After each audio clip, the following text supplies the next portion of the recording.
This is a daughter podcast where dads come to talk, think, and thrive with your hosts, Oscar and Blandon. Our mission is to cultivate a community of strong, mindful, and present fathers. We want to curate honest conversations with all men, but especially those who have the honor of raising daughters. Hey everyone, Oscar here, the Daughter Podcast, and Blandon over on the other side in Houston. How you doing, Blandon? Man, I'm doing all right today, man. It was a beautiful Sunday. I got to get out. I went to a birthday party before I came here, so I'm pretty energized. So I'm feeling good. I'm feeling really good. And we have, my goodness, we have a celebrity on with us today. So it can't get any better than hanging out with Nate Feathers, bro. We are excited to have you on the podcast. Your message has indubitably, I think that's a word, right? I heard it in a movie yesterday with my daughter. And it's a word. Look at you. You've been using that thesaurus I sent you. I heard it in the movie sitting with my girls yesterday. So it was a comedy. It sounded like a funny word, but then I realized it's an actual word, so I used it. Indubitably have helped a bunch of people, myself included. I've been following you since 2021 when we had just come out of COVID.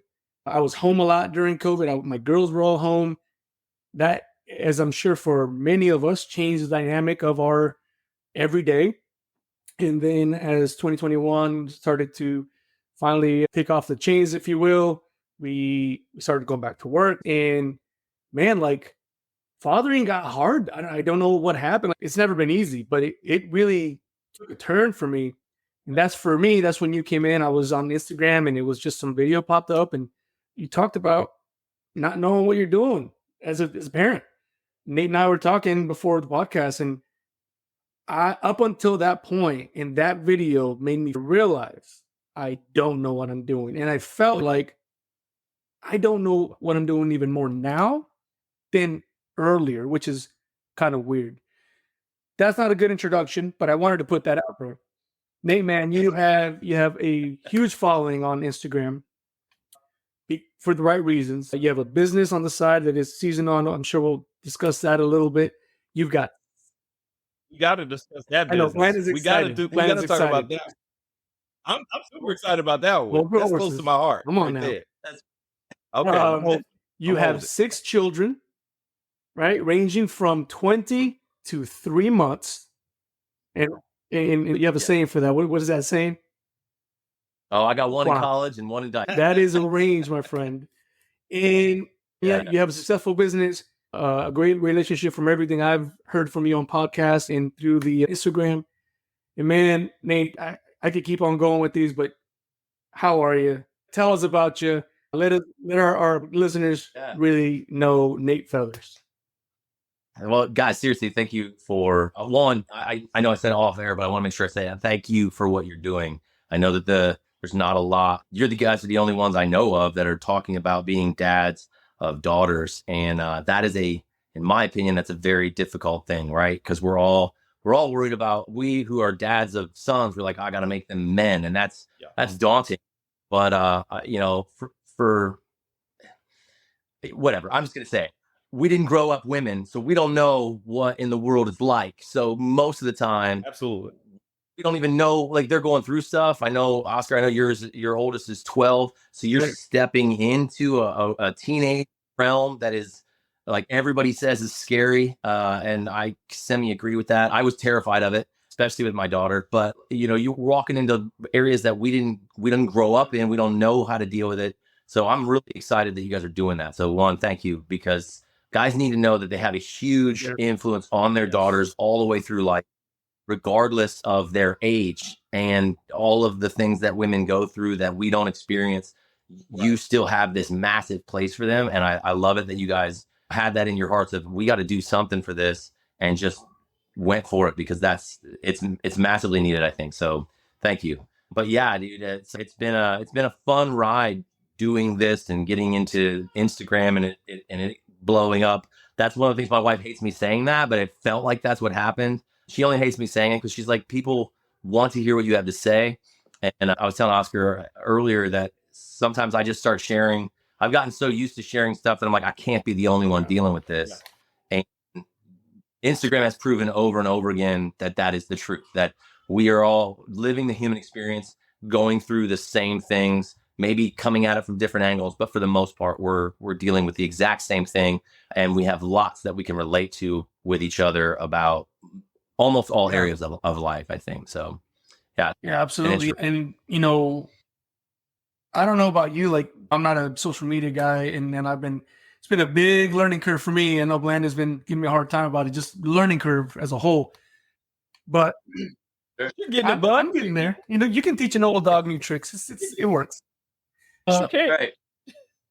But in this process, the podcast process, talking these things out loud with Blandon, with guests that we have, Trevor, and we've had other guests that we've now interviewed. I know we don't have those out yet, but I mean, it's been really helpful to do that. Do you experience that in sharing on Instagram? Like you had a reel about your son. We talked a little bit about it, where you don't want to break him. You don't want to break what he is because of all these other things. And we'll get into those.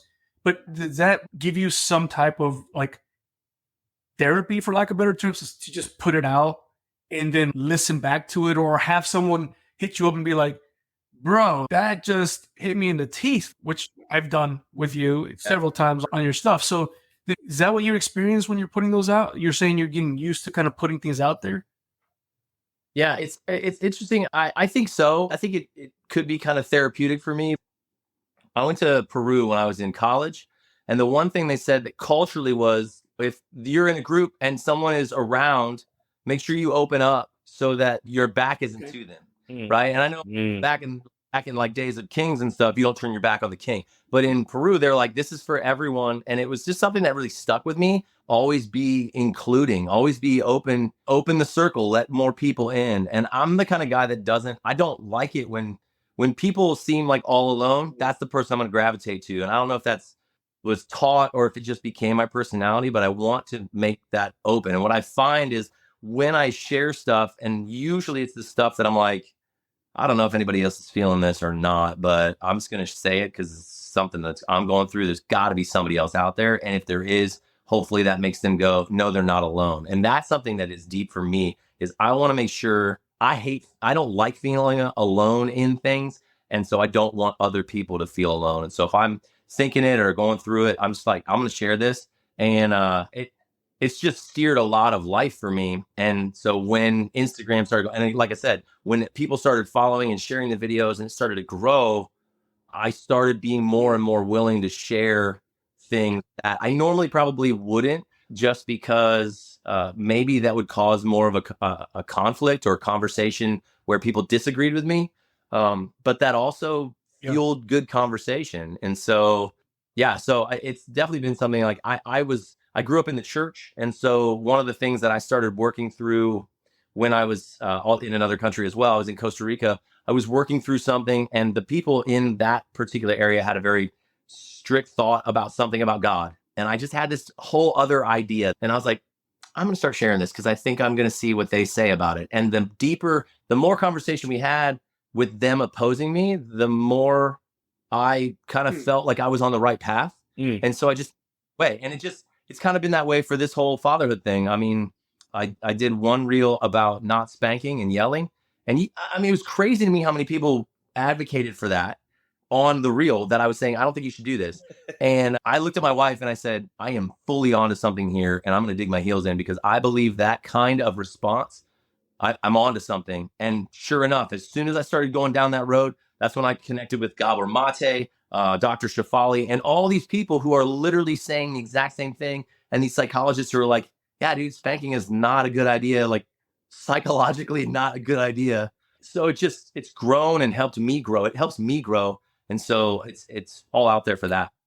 And you know what I do appreciate too about your Instagram is you talked about the highlight reel, and most of the time that's what our stuff is, right? It's highlight reel, not our stuff. But when we watch something on social media, that's not what I get when I watch Nate Feathers, right? Don't get me wrong, there's some cool stuff in there. And when you're holding your little one, it took me back to like holding my little one, like that. To me, that's a highlight reel. So I'm not looking for some grand, vacation thing. I'm just looking for life, right? But I don't get the highlight reel from when I watch Nate Failures on social media. And I think that's important because that really, you mentioned where you talked about your son like that. I don't have a son, but I have my girls. To understand that they have this thing inside of them that will make them great, that maybe I'm stifling, right? That was huge because I'm like, dude, like, how do I not do that? Because odds are I've done that with my oldest, not knowing. We've talked about it in the podcast before. In the military, we call it, you're going to fall back to your highest level of training. That's what we call it in the military. So if you train crappy, you're going to fall back to that training when the poop hits the fan. But that's the same. It's the same as I was growing up and being parented. What we saw, what we felt, what we experienced is going to drive us to do the things that we do with our children, unless we're mindful, unless we're present in that moment, unless we're talking to other men that have gone through this process to give us that feedback, to give us that other lens that I absolutely don't have. So the lens that I can put on when I watch you on Instagram, that lens really helps me because I try to keep that lens on after I put the phone away, right? I'll put the phone away. I'm like, can I keep this lens on real quick and look at myself and maybe look at my daughters through this lens? Because you talked about your daughters as well, and we'll get into that. But that is really something that I think resonates with people. I know when I sent yourself over to Blandon before, he agreed as well. Like, these little things that you discuss, it's not a highlight reel. It's something that allows us to put a different lens on. Not everybody. And some people, as you mentioned, never going to make everybody happy. But grabbing that lens for a second and maybe trying something new, at least for me, is huge. If I can add that little bit for tomorrow, because normally when I get my phone and I'm watching stuff, it's at night. If I can just put it on for tomorrow, I'm like, all right, maybe I can do a little bit better tomorrow. Yeah. Well, I'm glad to hear that, because there's a lot of times I look at my wife and I'm like, I want, it's what, 90 seconds, right? I want that to be a window into my soul, really. I want that to be something you can see in. The biggest thing I worry about on there, and I try to make sure I share enough that you can see it, is I don't ever want people to think I've got this nailed, you know? Right. My kids drive me crazy, but that's my own stuff. And I know that. And honestly, sharing it and talking about it more makes me more heightened in my awareness of it. And that doesn't mean I still don't just go, you know, like I'm like, don't get turn around, like my voice is raised and I'm like, dang it. You know, it's one of those things where I would never want, and that's the whole point, is I don't want a dad out there who is going through that to be like, well, Nate gets it right every time. That's insane. And the last thing I want is someone to see that on reels and be like, well, this guy, like, he's too perfect, quote unquote, to follow, because it's just not true, man. And we're all failing in some way, shape, or form, just wanting to, striving to get better. And that's the whole point, is if you fall down 7 times, get up 8. That's really all. Yeah. And that really does come through, Nate. So you're doing the good work, because when I am looking at your content, what I'm looking at is someone who is vulnerable enough and honest enough with himself. Like, you've done, and you're still doing the inner work, right? You're doing the inner work when you're putting it out. And that's what we can really see. And that's what makes it relatable. And that's what makes, I think, other men draw closer and draw in, because it's not a facade. When I'm looking at you talking about your failures and your successes as a dad, it's like I'm going along the journey with you, you know? And so we're on the Daughter podcast today. And so I think a lot of our listeners want to know the answer to our canned question. When did you get daughtered, and how was that? What was that time like?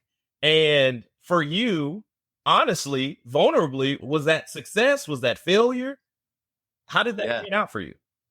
Yeah. Well, so my oldest daughter is 17 and she'll be 18 in October, and that's terrifying. But but she's awesome. What's funny is that she's a lot like me, and I love that. And she has this, I don't know how else to put it other than she's very, very blunt with how she feels about things.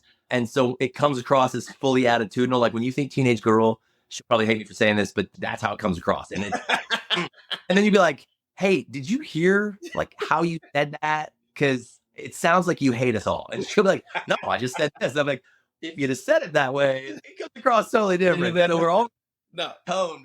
He's just gonna like knock your teeth out the first time she says it, which I love. I do love that. But she has been good for me because she doesn't fall into the whole, like when girls go boy crazy, she's like, I don't get that. Like, what is that? And I'm like, I love you so much. Stay that way. And so she's been good for me. I'm worried because our younger daughter is 3, but she already strikes me as the opposite of that, which terrifies me. Okay. Okay. But yeah, honestly, when Amelia was born, she had multiple physical ailments that we found out about in utero. So we found out that she had what's called a Dandy Walker cyst on her brain, which just means that she has a large space that's full of fluid that would cause pressure on her brain. And so we found that out the day we found out we were having a girl. And then closer to the date of birth, we found out she had what's called an omphalocele, which is basically where your intestines grow into the umbilical cord. It's usually a sign of things like some other kind of chromosomal issue or Down syndrome, things like that happen. And hers was small. Hers was not very big, but it was still something that had them questioning. They did an amniocentesis where they drag out some amniotic fluid to find out if there's chromosomal issues. Yep. We were keeping her no matter what. And they're like, there's no chromosomal issues. This is just some kind of weirdness. And so when she was born, she was 4.5 pounds and she had to go straight to the NICU. There was no space in the NICU where she was born. So they took her to Children's Hospital across. I lived in Columbus, Ohio at the time. So they took her from Riverside over to Children's Hospital closer to downtown. And it was a good bit of a distance. And in that, I was in a place where I was a pastor of a church that couldn't pay me. And I was working a job that barely paid me. So I would work from like 1 a.m. to 6 a.m. at UPS. And then I would go, instead of going to the hospital where my wife at the time was, I would go to the Children's Hospital. I had a cultural studies class in college that said there's a bonding that happens, and they liken it to babies, where if you go skin to skin with your baby, I'm all for skin to skin, by the way. Like, I'm like, if you have babies, put them on you, and dad, you can be an ultimate dad by just sleeping. As long as your baby's on you, you've wanted life. But the one thing I was nervous of was that she would bond to nurses, and she already had issues. And so I was like, I'm going to be there the whole time. And so somewhere in actual pictures, I have a picture of me leaning down under this Billy light. My daughter has an IV in her forehead. She's got these goggles on that covered her eyes from the bilirubin light. And she had all these things stuck in her.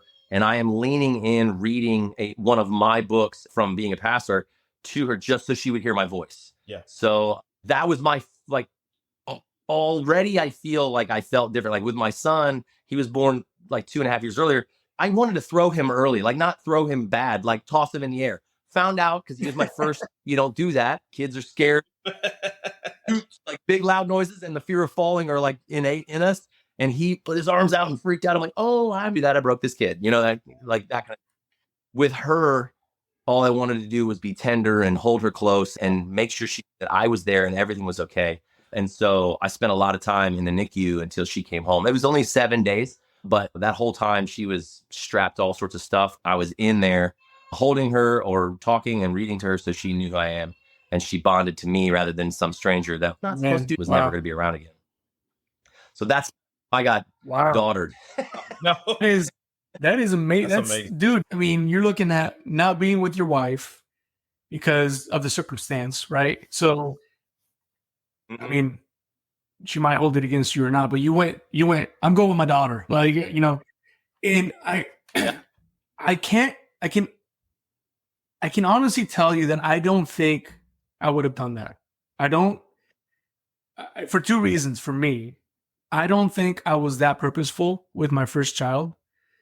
My entire process in my brain was, how do I provide for this kid? And don't get me wrong, I had this bond to her, and we talked about this in more of a podcast. That was the first time that I legitimately felt mortality for me. Like, I've never been afraid of dying, ever. Oh, yeah. But she made me afraid of not being here, right? So I distinctly remember that feeling. So it wasn't that I didn't want my kid, but my wife and I, we got married real young. We were married for 8.5 years before we had kids. She's always been just my person. Odds are, thinking through what you just said, I want to believe I'd gone and been like, I'm going to go bond with my kid, but odds are I'd just like go the other way. I'm going to go check on my wife. Man, that's powerful, dude. I think I know how I'd react to that. And it's not in that amazing father and daughter reality. I think I would have been like, I'll go check on her. She's got nurses. She should be good. I'm going to go check on my wife, figure out how she's doing. Yeah. I want to know how that played out in your ongoing relationship with her. Like, has it always just kind of been that special closeness with you guys? Yeah. So I got divorced from that, out of that marriage, right? So there is that.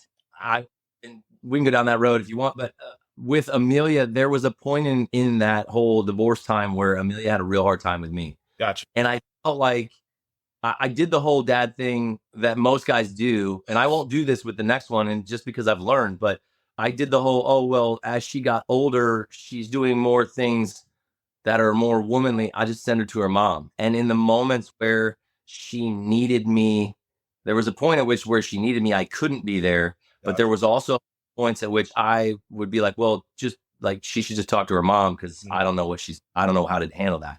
So I just defaulted. I will say that in the same vein, we do have a pretty good closeness that stems from that. There's just always, I don't know, maybe it was more so on my end. I think that if you talk to her, she'd probably say, no, Dad and I are like, we have this special bond.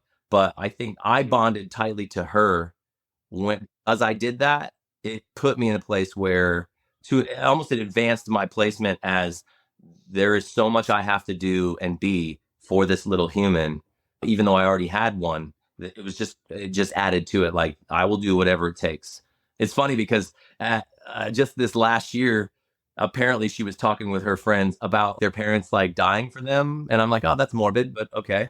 And one of her friends was like, well, would your parents ever kill it for you? And she stopped and goes, yours wouldn't? I don't understand. That without thinking. Right. I'm like, right. Damn right Absolutely. I would. So the line of questioning came because I feel like, and I have a relationship with both my daughters. I'm close with them, but because my youngest daughter has had some health issues, she has asthma, and we've had to spend time in the ER together and in the hospital and having these procedures. I just feel like there's just like this sweetness there. There's like this closeness that I can't really explain, or I can't put into words, but I am the first person that she really looks for when she's not feeling well, if that makes sense. Yeah. So that's why I was trying to see if that was there, because that kind of carried on early. But I know for me with my youngest, if she's not feeling well, she's reaching out for me. If we need to go to the ER in the middle of the night, I'm the one who's taking her. I'm staying. I'm riding in the ambulance. I'm doing all the things just because that's how we relate. Yeah. Now, sometimes it's a toss up with my oldest. She might ask for my wife. She might ask for me. But my youngest, because so early on, I was there for her in those times of kind of sickness and distress. She's always reaching out for me. So that's why I was asking, man. Yeah, no, I love that, man. That's awesome. I think that makes total sense. Yeah. Right? You in those times of need, when like they have someone they need to lean on, and when we are that, then we're the one they go to before. I've said it multiple times. Everything to us for them, aside from physical ailment, that's big time, right? Aside from stuff like that, but everything to them is a big deal. Yeah. All this little stuff that we're like, it's little, like it's just a picture. It's just that. If I'm willing to deal with what I would assume is more so annoyance at times, because they're constantly talking to you, constantly showing you stuff. If we as dads are willing to do that, and what I'm learning more and more is that this is the case, is that if I'm willing to do that now, the big stuff that I want them to come to me for, they will, because that's all big stuff to them, right? That's right. True is like the most important picture on the planet at that moment. Yeah. And if I'm like, dude, amazing, great job, babe. If I do that, they're like, Dad is always there. Yes. And so it comes to, and we are all going to make decisions. And for us, when I talk to my kids all the way through, I've been like, don't go drinking with your friends. If you want to try alcohol, just come ask me. We'll have it in our house, not with your friends, but like we'll have our house. I'll let you, all that stuff. So, but I've also said, if you get to a party and you end up doing the stupid things don't drive home. For the love of God, I would rather and figuring it out. And I'm probably not even gonna be mad. That's the thing is I told you to do it. I told you, I mean, I didn't say go drink, but I did say call me. Right. So it's like, yeah, I want her to go, Dad, I need you to come get me. Exactly. In any, you know, like her first date, which she has, I told you, she's not into boys. So she hasn't gone on a date. I've already said that they've got to beat me in a workout to even be able to take her out. I'm just most guys that are trying to date her. But like her first date, I want her to be able to have the signal, like, you know, the quick text at the bathroom, Dad, saying, you got to come get me, and be like, I am on the way. I'm coming. I want that no matter what. And I've got to do the things with like Luna Gray is 3 years old. I've got to do those things when they're that age and all the way up, proving myself over and over again that I'm the go-to, and they'll go to me. Absolutely. Such a good point, man, because I find myself harsh a lot of times. Like, why are you crying about that? It makes no sense. Like you know, Brandon and I, we talked about this before, like the words, are you serious right now? Like that comes out of my mouth. And later I'm like, I should have not done that. I should have just followed through this emotional journey of whatever that is. But I catch myself doing that all the time. So I'm like, your toy broke. It's a toy from freaking Sonic. Cool. We'll get another one when you get another kid's meal. Like, what is the problem? And that's such a good point, because you're building, we call it here dad capital. You're building that little bit of dad capital every time that you join them in whatever that is, whatever sorrow, whatever drama that is, you join them and you build that. And man, that's such a good point. That is, again, I told you, like little nuggets I'm putting in my pocket, starting that tomorrow. Like, because it'll happen tomorrow. Right now, I'm single dadding it for the week, and my wife is out of town. So yes, he is. I have them alive. They're fed. And today, man, I got to say this. Today, so I was mowing the lawn. I was doing some landscaping. But during the lawn, my girls knew that we had a business call earlier, and then they knew I was coming on here. Dude, I come in and the house is spick and span. And I was like, look at you. Look at that. What? My oldest led the two little ones, the 3-year-old. I mean, let's just say she didn't make extra messes, so that's a win, right? So we're good. But dude, I gotta like give him credit. Like I came in, I'm like, is your mom here? What is going on? Has she been here the whole time watching me? And then she realized she needed to clean the house, like, you know. And I said, I helped clean the house. Don't get me wrong, but there's that, you know, you come home one day, you're like, how's it just pick a pan? You're like, oh, this is awesome. Thank you so much. And I'm always appreciative. Yeah. But man, my girls did that to me. And I was so proud. I was like, this is cool. I got to throw some love to my girls here. For an opportunity. There you go. But it is a really good point, man. I just love it. I think for me, growing up as a dad, I miss some of that dad capital. It's like missing, it's like calling in to work. Like I just call it to work, which means I didn't get paid, which means I couldn't put money in the bank. That's what that feels like, as you say it. I've missed these little tiny events that allow me to build some of that capital, to put in their little bank, because inevitably I'll break the bank at some point and then I have to go fix it, right? But if you have it in there as they grow up, because my fear is starting, like you said, I have a 12-year-old, so I want to get that text to say, listen, I might have done something wrong, but I need your help. And I just want to be like, cool, let's do this. I just need two different texts. Like one is like, I just need your help. The other was like, bring your gun. I just got to, right? Like which one is right. I'm just saying.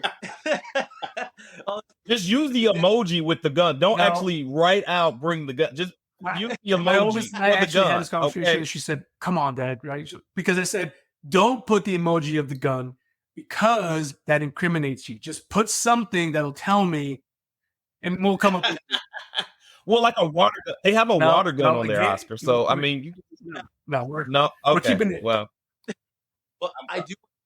I want to encourage this, and I didn't want to forget to say it because I want to encourage you with this because I don't think I've ever shared this with anybody, but I had to take, and you talked about it as dad capital. I had to take a major withdrawal recently on I had to choose to do it. And it was this. So all of their friends, right, are like, everybody's on social media. Everybody's on TikTok and Instagram, and Snapchat is the big thing. They don't ask for their number anymore. They're like, what's your snap? Like, God, that's so awful. Like a boy saying that to my daughter, I'm like, where's he at? I punch him in his face because just, and some kid already did it. And she was like, yeah, no, you're like 5. You know, like she was awesome. She shot him down. I love it. Every time I think about it, I'm like, yes, go girl. But she does not have Snapchat. So her mother and I being divorced, there are things that she has been able to get that I would not have given her now, right? So with the youngers, they already, like, they were just like, you know, they see people on their phones and they ask questions. And I'm like, 16. You can have a phone that gives you access to stuff like that at 16. And I probably may even push that. And the reason at 16 is because I want you to be driving. Because for some reason, the generation of kids, they don't want to drive. Yeah. My son, and neither did my daughter. They both do now, and they're glad they do. But you had to shove them out of the nest to drive. And I don't know about you guys. I was like, get me the heck out of here. Absolutely. Yeah. I was trying to drive at 13 and 14. I was like, Mom, let me just pick you up. If you're in the grocery store, let me just go ahead and drive the pick. So I don't get why you don't want to drive. Yeah, but. Yeah, it's totally, which I get it, because social media allows them to interact with their friends, and even just texting is so different than, you know, I'm old, so I'll be 44 this month. So we had a corded phone on the wall, and my dad was a pastor, so you only got 10 minutes on the phone. That was all you got. So if you had 10 friends, you got 1 minute per friend. Or girl, it was really important. They might pick up and be listening on the other end. You know, all the stuff that as 80s and 90s kids we dealt with. Yeah. There's nothing like that for them. So when she got her phone, I didn't like all that stuff. I didn't want all that stuff. It's not that she has access to the world. It's that the world has access to her. That's the scary part. Excellent. And so I was real iffy on that. And I even told her, I don't care if your mom buys the phone. And she needed it because we needed to be able to interact without having to go through her mom. There's no problems there, but I just wanted to be able to talk to her. So that was important. But I knew she needed it. But I also was like, listen, this is my phone. This is a privilege you have. It is a requirement because of our situation. But I own this. And so there is nothing you do on this that I do not see. Yeah. There is no locking things out. I will find deleted texts. I will find somebody to find them for me, but I will know everything all the time, anytime. Anytime I want to look at it, I will. And that was something off the start that she knew, but that wasn't just her. That was her older brother too. That will be the other kids. Like people talking about kids needing privacy. Great. Yeah. Close the door when you're changing your clothes and when you're going to the bathroom. But when it comes to the phone, again, the world cannot have access to my kids because I'm the door. Right. And so as a result, I'm at the door with guns and all of that because I want to protect them as best I can. And so it's like when I think about that, it doesn't matter what everybody else's parents are doing. I'm the one who I will look through the phone. I don't care. My wife is the same way. We've said it all the way through. So that said, I didn't want her to have the phone, but it was a necessity. I forget when her mother was saying yes to Instagram, and I was like, I don't really want you to, but okay. But when it came to Snapchat, the fact that Snapchat, and I don't know a lot about it, the fact that everything disappears. Right. Yeah. Like I didn't like it. Yeah. And the withdrawal I had to take from her was this. She's like, Dad, all my friends are on there. That's where they talk. That's the group chats. It's all the stuff. I'm missing out and I can't talk to anybody. And I was like, listen, I don't know all the reasons I don't like this. This is the reason I don't like it. I know it was started this way, and the people that I knew were using it to hide nefarious activity or keep their wife or whatever. Right. I like how it started. And so that already has me on edge. I don't like that the world has access to you, and I don't like that everything disappears. So other than that, I can't tell you anything else. I just need you to trust that my job is to keep you safe. And I don't feel right with this app. Nothing about this sits right. Everything about it feels gross to me, and I don't trust that app. So the answer is no. And that's a massive withdrawal from a teenage girl who's all her friends are on social, specifically on Snapchat. It's still no. It's still a no for me. And she still doesn't have it. So it's one of those things where I had to literally draw out. I almost went in the red drawing out on that. Real hard no, and a real hard conversation for her and her friends. But it was one that I like, you have to do the whole Sonic toys. Man, it's so funny. You use that one. And like, what I'll say to you is part of me is like, I I wouldn't do this every time, but it's like, go to Sonic, grab something and get one. Right. Let's that kind of thing. Because when she's 17 and she's like, I want Snap, and you go, nothing about it feels right, and you just got to trust me. My job is to keep you safe. When you withdraw that, that's a heavy withdrawal. sure. But you want to have the Absolutely. capital That's that such a you're great talking point, man. I again, another nugget going into little basket here for today, because it's just something that, I find myself doing. It's just, I do celebrate things with them, but when it comes to emotional control, that is like, yo, you can't lose your emotions over this. This sounds so dumb. I don't say that to them specifically, but certain things I'm like, wait, are we seriously crying about this one thing? I was in Afghanistan seeing children like eat nothing. You're telling me this is your problem. And I had a really good friend of mine. Is first world problems, right? That's a first world problem. I had a friend of mine tell me, he's like, dude, if that's what your kids are complaining about, if that's what, an adult is complaining about at Starbucks and whatever, then we're probably doing a good job. Ultimately, we're doing a good job. Is it a good thing? No. But ultimately, and maybe we were doing too good of a job. We discussed a little bit of some nuances within our country, but it's such an important thing to say to people, to remind people. And that's really what I've gotten from you. Those little reminders of like, oh, I need to do that. Or I've done this. I need to do the opposite of that. So absolutely. I did want to ask you though, so you had your son first, your son is 20. Was your feeling different knowing you're having a girl to finding out you're having a son? Yes. I don't know if all that played from her physical ailments too, and it just played into it as she grew up. But I will say the way I've tried so hard to be the same with them, and I can't do it. Like, it's just totally different. All the way from, I told you I threw my son too early, I tossed him up. And when he was 1, I would stand in one end of the pool and just chuck this kid as I could. And my brother was at the other end of the pool. We were trying to see how far we could launch him. I would put him on my hand and fire him off. I do this with all of them. But the girls, I don't want to do that.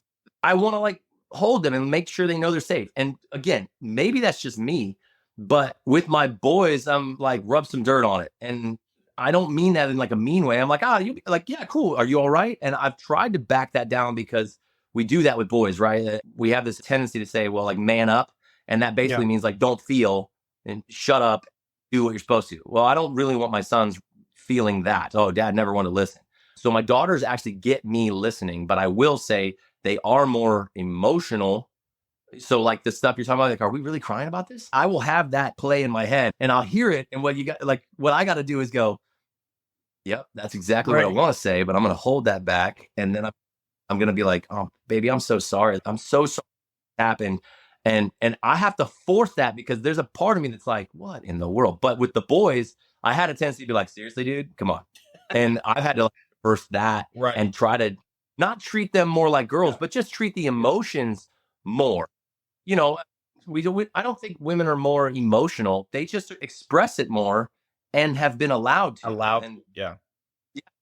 Boys just haven't. And my Wyatt, he's 7. He's the one that's most like me, that I'm like, if I don't do this right, I will break him. And he's the most me, and I probably do that to him. So I have to pay attention.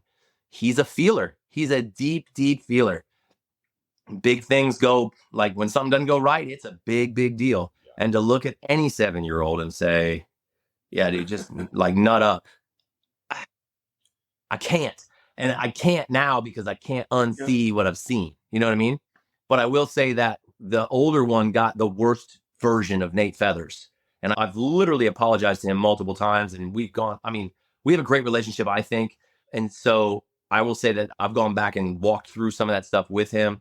But he got the guy that would be like, dude, seriously, stop it. Rub some dirt on it. Stop your crying. Suck the snot back and let's go. Because this is stupid. And I will say that Amelia did not get that. And so I've changed it a little bit. But I will say that I have a totally different feeling about my daughters. They just soften your heart. You know what I mean? Like you could be the hardest, most callous man, and then you have a daughter, and the next thing you know, they're putting makeup on you and you're wearing a tutu because that's what she asked for. And guys, obviously with our society today, there's so much about guys dressing like women, all that crap that bothers the snot out of me. But if my daughter's like, Dad, can I put your makeup on? I have literally had to say, I have not shot a reel yet, so let me do that, and then we can, you know what I mean? Like, I've been like, let me do some work, and then you can do that. But for me, they get that, and they just get a softer heart. But I don't know. I can only say that just feels like it just comes from inside. It's not something it's a unique experience to be daughtered. And that's what we want to bring on the podcast to show. As a dad who also wears the tiaras and they will give me manicures and pedicures and the whole little spa treatment situation. And that does nothing to my manhood. That does, because I'm playing with them. And that's what they want to do in that moment. You know, I'm sitting here, like you said, you're admiring my background right here, but we play with all these things, right? And this is what their interest is. And I think that is our mantra here, that we want to be mindful, strong, and present. And we get that also from you, Nate. And we said this before we even push record, about you being this thought leader in the space where dads don't babysit. Because my whole life, I cannot not exaggerate. My whole life, all I heard was dad saying when they're keeping their kids, "What are you doing today?" "Oh, I'm babysitting. I'm babysitting." That's all I ever heard. I'm not gonna lie to you. No gas. That's all I ever heard. Dad saying they're babysitting, mom saying they're with their kids. And so when you have a guy like you coming out with this mantra almost for guys to grab a hold to, where did that come from for you? You know, where did that genesis begin? Sure. It's interesting because my dad is not on social media at all. But I told him at one point, I just said that that was my handle. And he's like, I used to say that. I had no idea he used to say that. Every man I've ever heard growing up said they babysit their kids. Every man I've ever heard. Yeah. Apparently he said that, and it was just like put in the back there that's the default. I will say that the genesis for me with Instagram and where it came from, I was 4 kids deep, and one of my friends had just had his first kid, and he said, he was on the phone with me, and he said, "Hey man, if you hear the little one, I'm babysitting." And I was like, before we go any further, you are being a dad. You are not. That is never something we do. It feels like an insult to me, right? And so when he said, rubbed me the wrong way, I'm like, no, dude, if we can use dad as a verb, you are dadding in this moment. It is completely different. And so for me, it's an insult to say it about ourselves. We're just insulting ourselves. And this was something that I didn't realize until recently. I was having a conversation with my wife, and I just thought, women say all the time that being a mother, there's no days off. Yeah. There's no out, none of that. Well, from the past where it was mom stayed at home and dad went to work, we got this concept that dad clocks out and he comes home, and then guy well, I stopped working. And so when he gets home, vegging out on the couch, drinking a beer, whatever, it's like he clocked out. But dads don't clock out either. Like you don't clock out. Come home and veg on the couch. So you're not being a dad at that point.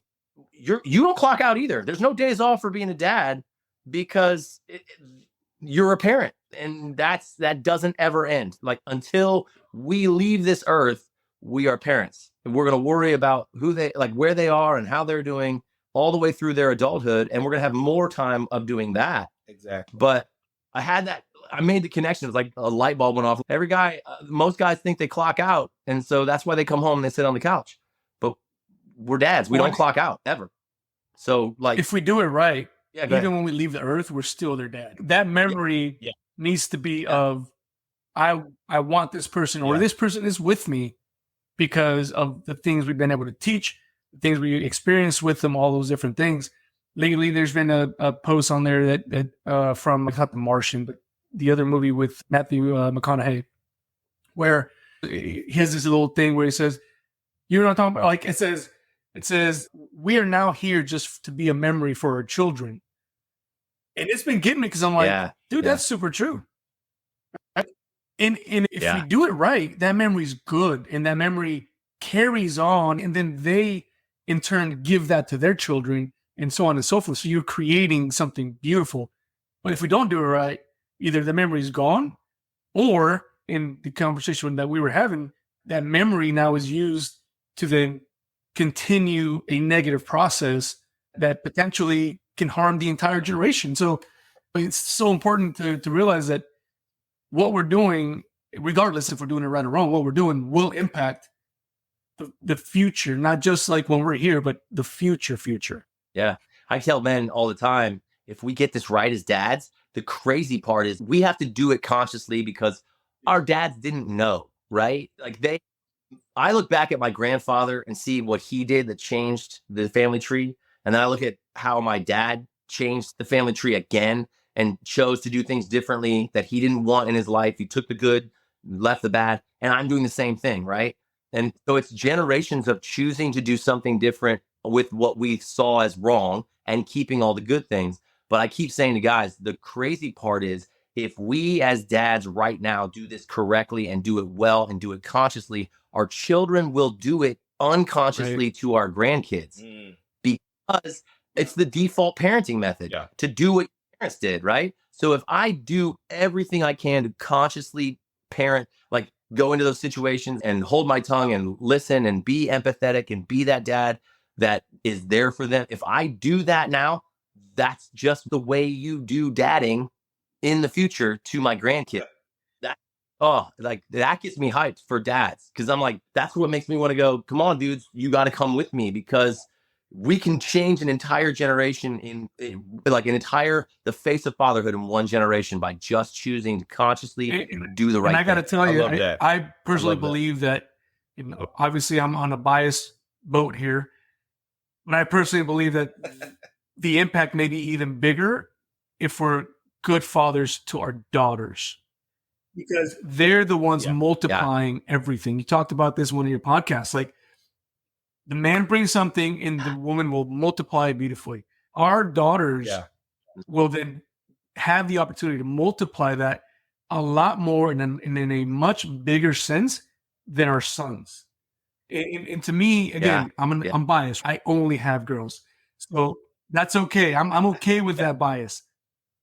But when I do think about that, like when I think, growing up in my type of family, the culture was, well, you should have boys. You're supposed to have a boy. You've got to have a boy. Okay, cool. I can't really decide that, right? The big man upstairs said I'm having girls. This is what's happening. And the whole mantra behind that is, well, they carry your name forward, right? Okay, cool. Yeah. I have 3 daughters. If my 3 daughters have 3 children, we tripled the name, whether the name is there or not, right? So where's this concept coming? Like, where's this mathematics coming from? And so I know Glenn and I have sat down and just come to a realization, like, we have to bring these men that have daughters, particularly at the younger ages, right? Because I'm still there. Glenn is definitely there. I have my 12-year-old now going in. You, Nate, you've been there. In fact, you're still kind of there. You have your 3-year-old, right? And you have your 17-year-old. So you've had this, I feel like you have this awesome amount of information now, which may not work for your 3-year-old. You talked about that, and we've talked about that too. Like, I've made a playbook. Oh, okay, go try that playbook out because we have a whole new human. Got that, right? That's true. But if we can do that right with them, the multiplication, in my mind, is bigger than with the boys. Although I greatly appreciate the men that are raising good men, because that's going to be needed. Absolutely. Yeah. Really true. Actually, I'll tell you this. This is some science, and I call my wife my voodoo witch because she knows all this, all like crystals and all that stuff, and I love it. But she told me this one time, and I was like, oh my gosh, that's crazy. It goes with what you said. It's that at some point in pregnancy, my daughter was inside of my of her grandmother. Yes. What? Yes. Because when a girl is inside her mother, she has all that she was. Wow. Yes. And so for 3 generations in grandma when she's pregnant with her daughter. And that, so my mother-in-law and my wife and my daughter, Luna Gray, were all at one point in the same space as grandma.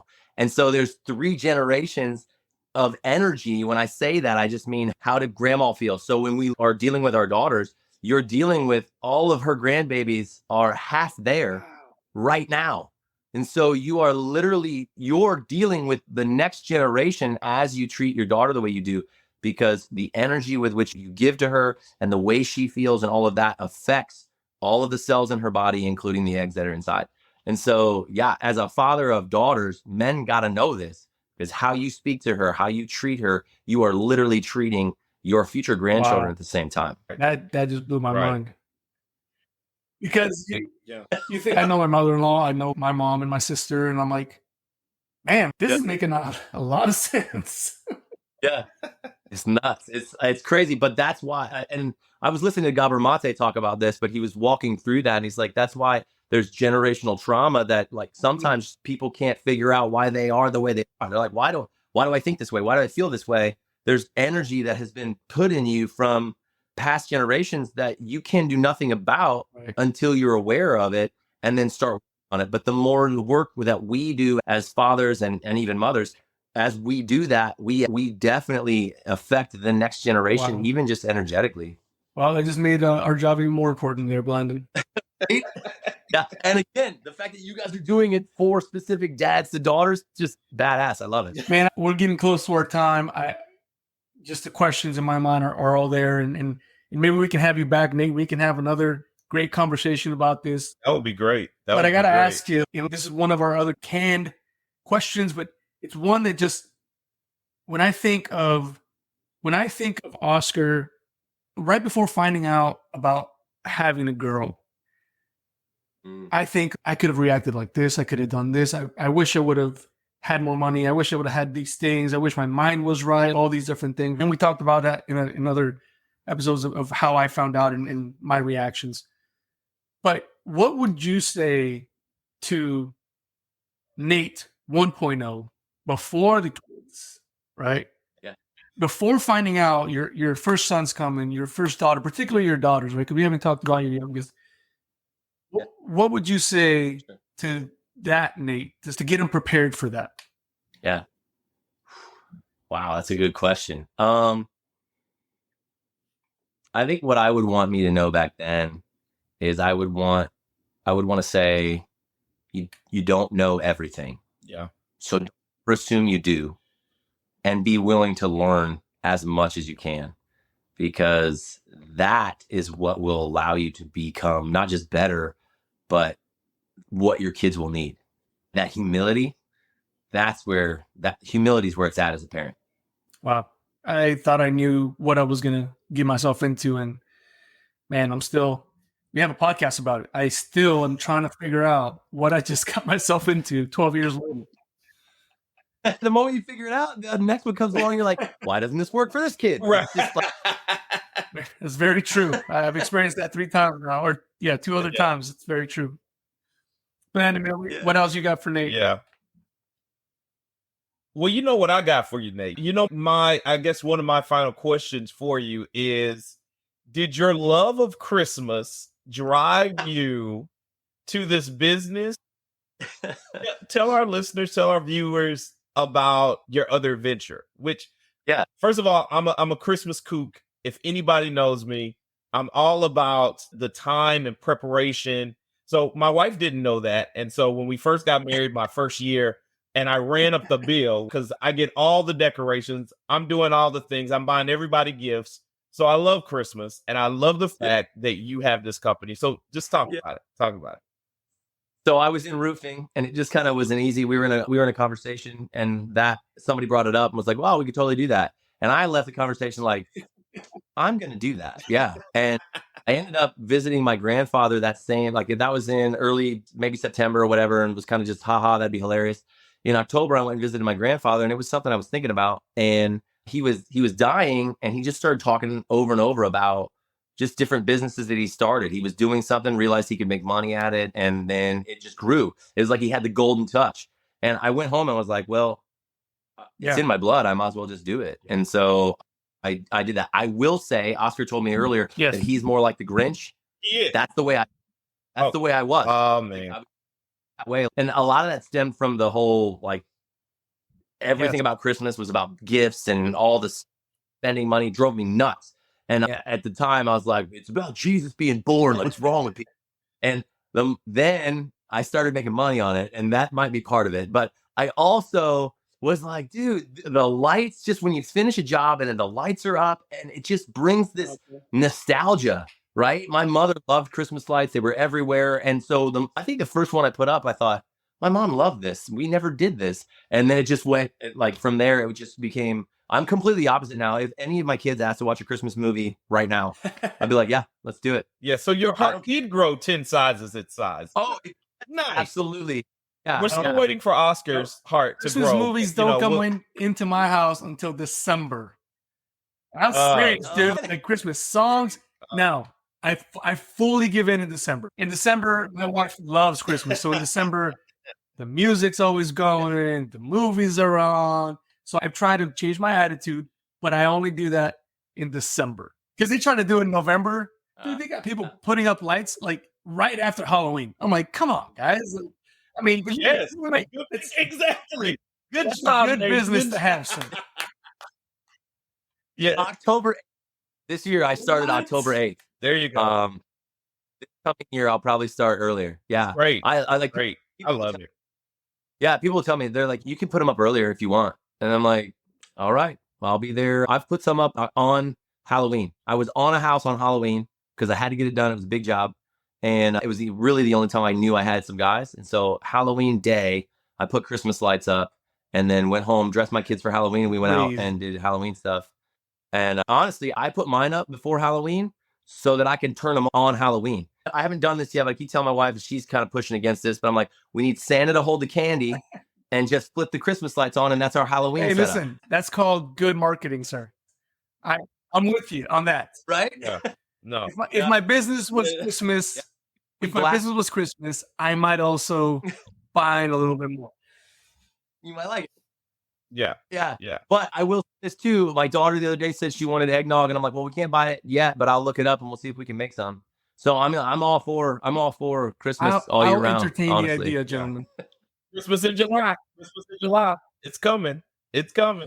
Well, hey, Nate, I know you also have another venture that I'm really excited about. I wanted you to talk about that real quick. I know, again, we're running out of time here. But as we mentioned throughout this podcast, I think what you do is important. It's helped me a ton. It's building a community of men that will be there, present. Again, on our side, we want them to be there for their girls. But then on our side, we've said this many times, raise good men, because I want my girls to have those options. You have another venture, so please let us know what that is. Yeah. So I started an online community for dads where we'll go through like a dad's masterclass. It's really just taking men, giving men the opportunity to have a brotherhood, to say, I don't know what I'm doing, because most of us don't. And the only thing I'm doing is sharing my experiences on the journey, right? But I found that when somebody had that experience and told me it, I could go, wow, all right, well, I'm dealing with something similar. And so what I want for guys is to have a place where they can ask questions, know they're going to get something that may or may not be what they're used to hearing, to change some of those default settings. And so I would call it like a dad's masterclass, but it's really just, let's try something new in that idea of changing the face of fatherhood. Let's do some new things, and let me help you along the journey so that you can learn what those are and pull out what you think might work. Try some stuff you don't think will work and see if it works, because the whole point is connection, right? You said it, I don't know if that was on or off air, but you said by the time they're 12, we spent 75% of our time with our kids. And then it just gets less and less from there. And that breaks my heart. I was telling you guys, I want like the drive in and just all the houses around the cul-de-sac, and they're all, because I just like, I want them near me. And I've decided, I posted this and people went crazy about it, but I was like, I'm going to be the grandparent that goes to my kids. I'm not going to be like, you have to come visit me. Whatever it takes for me to be around you, I'm going to you. But that's not because I don't like what the grandparents do now. It's because I want to be near them. And you can't leave your house. You got work, you got little kids. They need to have their normal life. I'm coming into your life and I'm going to be part of it. So that means when I get there, I'm playing with the kids so that you can go on a date. Yeah. I look at my and so many people say I get a chance as a grandparent to do it again with their kids. And all I'm trying to do with this community is make it so that they just get to do it twice. Instead of fixing what they screwed up when they were parents with their, like they can fix it with their grandkids, just do it and then do it again. And just awesome, man.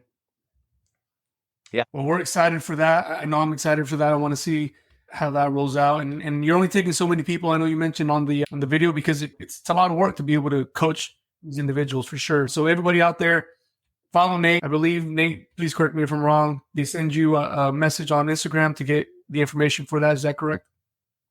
Absolutely. You just message me on @dads don't babysit. It's dads_don't_babysit. Either my business partner or I will answer those. I mean, I go through the requests and the hidden requests. Most of that's junk, but sometimes there's stuff in there. And if you get to the hidden request, I'll still find you, because I don't want anybody to be left out of what we're doing, and to get some kind of help if you need it. And right now, you have the window open. Is that correct? Window's open right now. We've got a lot of inquiries coming in. So we're just, going through the qualification process to make sure that who we bring in are the people that, obviously we want to be a part of this. And I don't say that in a sense of like, oh, we're going to keep people out, but it's really just how committed are we? Right. Because I'm willing to do a lot for this. And so I want those people that really want to be a part of it to come on. But yeah, message me on Instagram and we'll get you set up. Anywhere else they can find you? I know you're on Instagram, or you're on Facebook, or anything else. You can find me at it's a small part. And honestly, if you want to see the little video that I put together about the community, you can go to dadsdon'tbabysit.tv, click learn more. So it's just dadsdon'tbabysit.tv. If you click learn more, it will take you directly to that video so you can learn more about what the community is. I've got some merch. If you want to grab it, you can go there. It says shop at the top, and you can go there as well. Merch. Come on, merch. I like that. Mug for Father's Day, so that's an option. You got a shirt? You got a t-shirt or a hoodie? Yeah. Right. I'm gonna grab one, man. Okay. Yeah, dude. Well, as you know, at the Daughter Podcast, we're for that. So if we can help with that, please let us know. And then Blandon is at Undoubting Thomas. Undoubting_Thomas. Listen, guys, 83. I'm not a social media guy. I look for Blandon on social media by typing Blandon. Social media guy. All right. We don't let him. But He's learning. He's admitted earlier he's learning. So you can find the Daughter Podcast or Daughter Podcast at all the handles, at all the places at Daughter Podcast. So find us there. I believe on X we're Daughter Pod, because they wouldn't let me finish the word. So that's cool. But you can still find us. Look for us, Nate. We're gonna put your stuff down in the show notes on our YouTube so that people can click on that and go find you. Man, I cannot thank you enough for taking the time to hang out with us, to let us know you a little bit, to give this type of information to our listeners out there trying to be good dads for their daughters.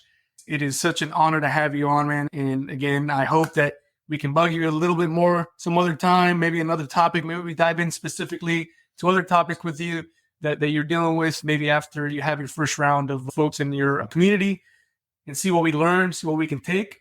But again, Nate, thank you so much for your time. Thank you for your wisdom to drop on us. I'm taking those little nuggets and I'm going to use them. I promise you, they'll start being used. Blandon, anything else?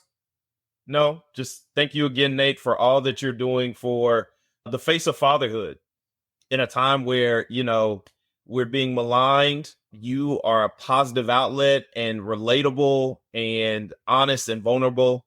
And man, I appreciate what you're doing. And even this dad masterclass, that is good work in the world, man. And we want to encourage you with that. Thank you so much. And thank you for also putting out these Christmas lights. That brings me joy like no other. So that's amazing. I'll come back on anytime. Everybody, find us on social media. You can also send your inquiries to us at conversations@daughterpodcast.com. If you have any questions, if you have topics you want us to cover, connect with us, come have conversation with us, build this community, build the community of fathers that are present, mindful, and strong. Be with us here at the Daughter Podcast. I'm Oscar, Blandon over in Houston on the other side, and Nate over in Nashville. Thank you for your time and listening. We'll see you on the next one.